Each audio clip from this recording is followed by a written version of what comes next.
नमस्कार। आज हम एक ऐसी प्राचीन कहानी में उतरेंगे जो हकीकत के बारे में हमारी पूरी सोच को हिलाकर रख देती है। ये एक ऐसी कहानी है जो हमें ये सोचने पर मजबूर कर देती है कि क्या समय, ये दुनिया और यहाँ तक कि हमारी अपनी पहचान सब कुछ सिर्फ एक भ्रम है। कहानी की शुरुआत होती है एक रानी की दिल तोड़ने वाली गुहार से। रानी लीला अपने पति राजा पद्म से बेपनाह मोहब्बत करती हैं और उनकी मौत का ख्याल भी उनके लिए बर्दाश्त से बाहर है। इसी बेबसी में वो ज्ञान की देवी सरस्वती से एक ऐसा वरदान मांग बैठती हैं जो नामुमकिन लगता है। तो चलिए अब इस कहानी की परतों को खोलते हैं। देवी सरस्वती रानी लीला को सीधे सीधे वो नहीं देती जो उन्होंने मांगा था, बल्कि वो उन्हें एक ऐसे सफर पर ले जाती हैं जो न सिर्फ लीला की दुनिया को हमेशा के लिए बदल देगा, बल्कि शायद हकीकत को देखने का हमारा नजरिया भी। तो बात कुछ ऐसी है कि रानी लीला और राजा पद्म एक दूसरे से बहुत प्यार करते हैं, लेकिन जैसे जैसे राजा की उम्र बढ़ती है, लीला को एक डर सताने लगता है, उनकी मृत्यु का डर। वो इस सच को स्वीकार नहीं कर पाती और हर हाल में इसका कोई हल ढूंढना चाहती हैं। और फिर आखिरकार वो दिन आ ही जाता है जिसका लीला को हमेशा से डर था। राजा पद्म अपनी आखिरी सांस लेते हैं और लीला की दुनिया मानो उजड़ जाती है। अपने गहरे दुख में वो देवी सरस्वती को याद करती हैं और यहीं से कहानी का असली रहस्य शुरू होता है। अब यहाँ से कहानी एक बहुत ही अजीब मोड़ लेती है। देवी लीला को उनके पति से मिलवाने के लिए एक दूसरे लोक में ले जाती हैं और वहां लीला का सामना एक ऐसी पहेली से होता है जिस पर यकीन करना नामुमकिन है। जरा सोचिए, लीला क्या देख रही हैं? एक तरफ उनके अपने महल में उनके पति का शव रखा है, जिन्हें मरे हुए अभी बस एक ही दिन हुआ है, और दूसरी तरफ वो अपने पति को एक बिल्कुल अलग दुनिया में देख रही हैं, जहां वो 72 साल के एक बूढ़े राजा हैं और एक बड़े से साम्राज्य पर राज कर रहे हैं। ये भला कैसे मुमकिन हो सकता है? बिल्कुल, यही सवाल लीला के दिमाग में भी कौंध रहा है। मतलब ये तो किसी भी तर्क, किसी भी लॉजिक से परे है। एक ही इंसान एक ही वक्त में मरा हुआ भी हो और एक जिंदा बूढ़ा राजा भी हो। ये पहेली ही इस कहानी के दिल में है। लीला को इतना उलझा हुआ देखकर देवी सरस्वती धीरे धीरे समय के पर्दे को उठाना शुरू करती हैं। वो एक ऐसी कहानी सुनाती है जो लीला और पद्म के जीवन को एक बिल्कुल ही नए अंदाज में पेश करती है।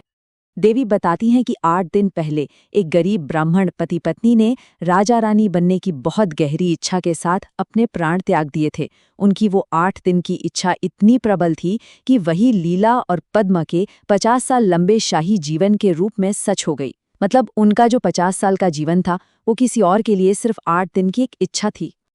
तो इसका मतलब क्या हुआ? इसका मतलब ये कि समय कोई घड़ी की सुई की तरह नहीं है जो सबके लिए एक जैसा चले।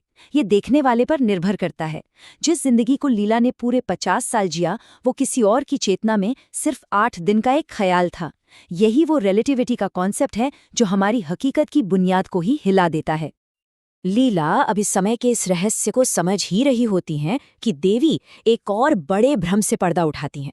ये भ्रम कि मैं जो हूं वो बस एक ही हूं, सबसे अलग, सबसे अनूठा। कहानी और भी उलझ जाती है।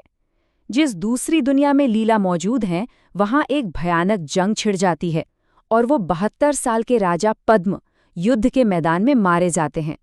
लीला को एक बार फिर अपने पति को खोने का वही भयानक दर्द झेलना पड़ता है। और तभी एक और सच सामने आता है। लीला को पता चलता है कि इस दूसरी दुनिया में जो राजा मरा है, उसकी भी एक रानी थी और उसका नाम भी लीला ही था। ये जानकर लीला सन्न रह जाती हैं। मेरे पति और मैं का जो उनका कॉन्सेप्ट था, वो चकनाचूर हो जाता है। और अब हम कहानी के उस मोड़ पर पहुंचते हैं जहां सबसे बड़ा, सबसे गहरा भ्रम टूटने वाला है। देवी सरस्वती लीला को वापस उनके असली महल में ले जाती हैं और एक ऐसा चमत्कार करती हैं जो हकीकत के ताने बाने को ही उधेड़ कर रख देगा। लीला के असली महल में, जहां राजा पद्म का शव रखा था, देवी सरस्वती अपनी शक्ति से उन्हें फिर से जिंदा कर देती हैं। राजा पद्म ऐसे उठकर बैठ जाते हैं मानो किसी गहरे सपने से जागे हों। उन्हें दूसरे जीवन या किसी युद्ध के बारे में कुछ भी याद नहीं है। और फिर जो होता है उस पे यकीन करना मुश्किल है। देवी उस दूसरी दुनिया की विधवा रानी यानी दूसरी लीला को भी उसी कमरे में ले आती हैं। जरा सोचिए उस कमरे का मंजर। एक राजा और 2 रानियां और दोनों का नाम लीला। और यहीं खुलता है सबसे बड़ा राज। देवी बताती हैं कि वो विशाल साम्राज्य, उसकी गरजती हुई सेनाएं और वो भयानक जंग, ये सब कहीं और नहीं बल्कि उस गरीब ब्राह्मण दंपत्ति के छोटे से कमरे के अंदर घटित हुआ था। एक पूरा का पूरा ब्रह्मांड बस एक छोटे से कमरे के अंदर सिमटा हुआ था।